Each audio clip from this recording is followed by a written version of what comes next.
창작을 하려면 뭐가 필요할까요? 1929년에 버지니아 울프가 아주 도발적인 답을 내놓았습니다. 바로 자기만의 방이라는 에세이에서였는데요. 지금부터 모든 창작자에게 왜 돈, 그리고 독립된 공간이 꼭 필요한지 울프의 날카로운 생각을 한번 같이 따라가 보시죠. 자, 바로 이 문장입니다. 여성이 픽션을 쓰려면 돈과 자기만의 방이 있어야 한다. 울프는요, 이 딱 한 문장으로 에세이 전체를 꿰뚫어 버립니다. 이게 그냥 있으면 좋지 정도의 제안이 아니었어요. 창작을 위한 필수 전제 조건이다 라고 아주 강력하게 선언한 거죠. 아니 근데 이게 왜 그렇게 대단한 말이었을까요?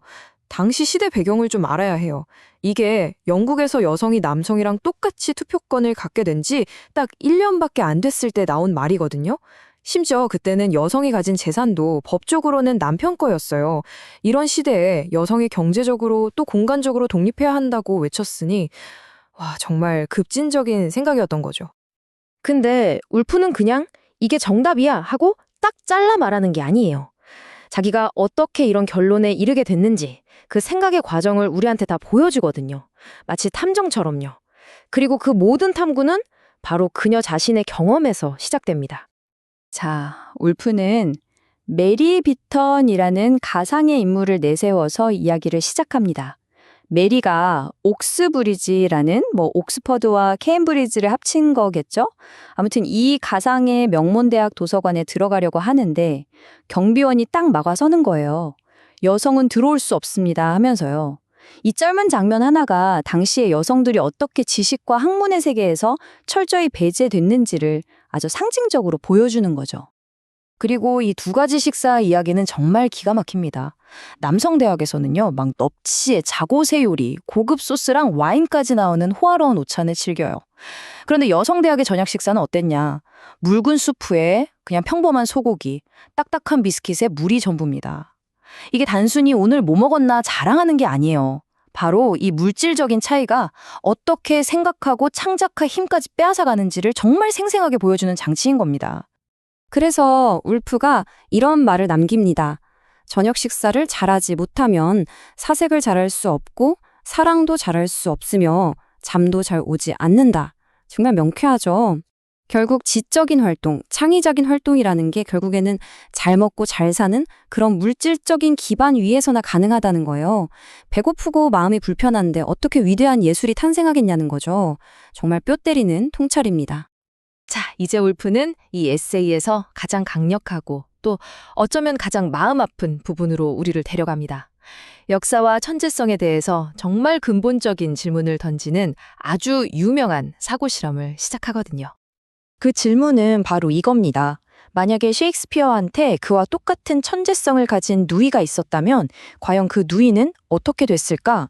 이 질문에 답하기 위해서 울프는 주디스 셰익스피어라는 가상의 인물을 창조해내죠. 그리고 이 주디스를 통해서 여성의 창의력이 왜 억압될 수밖에 없었는지를 보여주려고 합니다. 재능이 없어서가 아니라 바로 사회 구조 때문이었다는 걸요. 두 사람의 삶을 나란히 놓고 보면 정말 너무나 명확해집니다. 오빠인 윌리엄은 학교에 가서 라틴어랑 논리학을 배워요. 근데 동생 주디스는 집에서 양말이나 깁고 있죠. 윌리엄은 꿈을 찾아 런던으로 가서 배우가 되고 결국 데모노가 됩니다. 주디스도 똑같이 꿈을 안고 런던으로 도망치지만 돌아오는 건 조롱과 멸시뿐이었어요. 결국 그녀는 임신한 채로 버림받고 스스로 목숨을 끊고 아무도 모르게 잊혀집니다. 이 둘의 운명을 가른 건 재능이 아니었어요. 바로 기회였던 거죠. 결국 핵심은 이겁니다. 천재성만으로는 아무것도 할 수 없다는 것. 그 천재성이 꽃을 피울 수 있는 기회, 즉 돈과 공간과 사회적인 지지가 없다면 그냥 그대로 썩어버릴 수밖에 없다는 걸 이 주디스의 비극이 너무나도 강력하게 보여주는 거죠.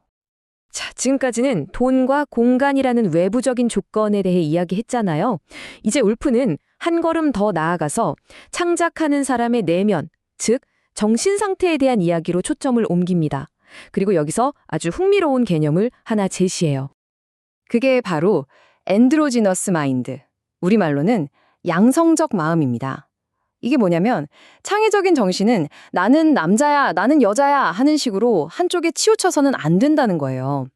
남성성과 여성성, 이 두 가지 특성을 모두 조화롭게 사용해서 잠재력을 터뜨릴 때 진짜 위대한 예술이 나온다고 본 거죠. 울프는 이렇게까지 말합니다. 순전한 남성이거나 순전한 여성이 되는 것은 치명적이다. 굉장히 강한 표현이죠? 그러니까 남성적인 시각이나 여성적인 시각, 어느 한쪽에만 갇히지 말라는 거예요. 그 둘을 합쳐서 인간 전체를 아우르는 통합적인 시각을 가질 때 비로소 불멸의 작품이 탄생할 수 있다는 겁니다. 자, 그럼 이제 버지니아 울프의 핵심 주장을 한번 싹 정리해보고 이게 오늘날 우리에게는 어떤 의미가 있는지 한번 생각해 볼까요? 결국 울프가 창작을 위해 꼭 필요하다고 말한 조건들을 정리하면 크게 4가지로 볼 수 있겠네요. 첫째, 연 500파운드로 상징되는 경제적 독립. 둘째, 잠금 장치가 있는 자기만의 방, 즉 물리적인 공간. 셋째, 마음껏 배우고 경험할 수 있는 지적 자유. 그리고 마지막으로 이 모든 걸 아우르는 양성적인 마음입니다. 거의 100년 전에 나온 이야기인데 어떠세요? 저는 지금도 똑같이, 아니 어쩌면 더 중요해졌다고 생각해요. 디지털 시대의 창작자에게 연 500파운드는 뭘까요? 아마도 생계를 걱정하지 않아도 될 안정적인 수입이겠죠? 잠글 수 있는 방은요? 단순히 물리적인 공간을 넘어서 누구의 방해도 받지 않고 온전히 몰입할 수 있는 시간을 의미할지도 모릅니다. 여러분에게 자기만의 방은 무엇인가요?